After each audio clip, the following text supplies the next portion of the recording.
Hi, freshman friends. This is a short video to just run down how this worksheet works.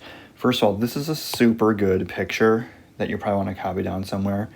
If you just watched this week's lecture on matter, it shows you exactly how all the words fit together, and you're going to use those words for this worksheet. So as a quick review from our lecture, matter is anything that takes up space and has mass, and there are two kinds. There's substances and there's mixtures. Mixtures can be physically separated, substances cannot be. Each of those two things has two subcategories as well. Mixtures can either be homogeneous, which means they're uniform throughout, or heterogeneous, which means that they are not uniform throughout. So homogeneous would be like salt water, sugar water, things that are well mixed and like uniform throughout. Heterogeneous would be like a salad, everybody is different. On the other side, you've got substances.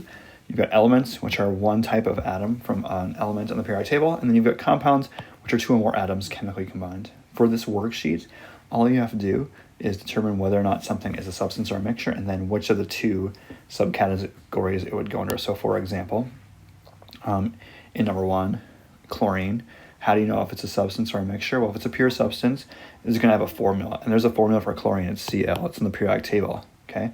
So since it is a pure substance, then you just write, is it an element or is it a compound? Well, since it's got its own little box in the periodic table, then chlorine is a compound.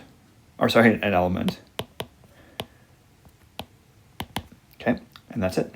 And you don't do mixture because it's not a mixture, just something to put there, because we're talking about a substance, and substance can either be an element or compound. It cannot be a mixture as well. Okay, so you do that for each of them. You just say what it is, and if it's a mixture, then you would write what kind of mixture it is. So for example, number 3, soil. Is there a chemical formula for soil? There is not. So it's a mixture. Now, is each handful of soil exactly the same? That's the kind of question you ask yourself, and it's not. So soil will be a heterogeneous mixture. I'm not going to have enough room to write it, but you get the idea.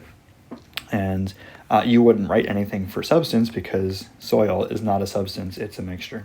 Okay, that's a quick rundown of how to do this worksheet. The rest of them you fill in yourself, and there are 8 left, and it shouldn't take you very long. You write down either one of these 4 words for each of them: element, compound, homogeneous, or heterogeneous.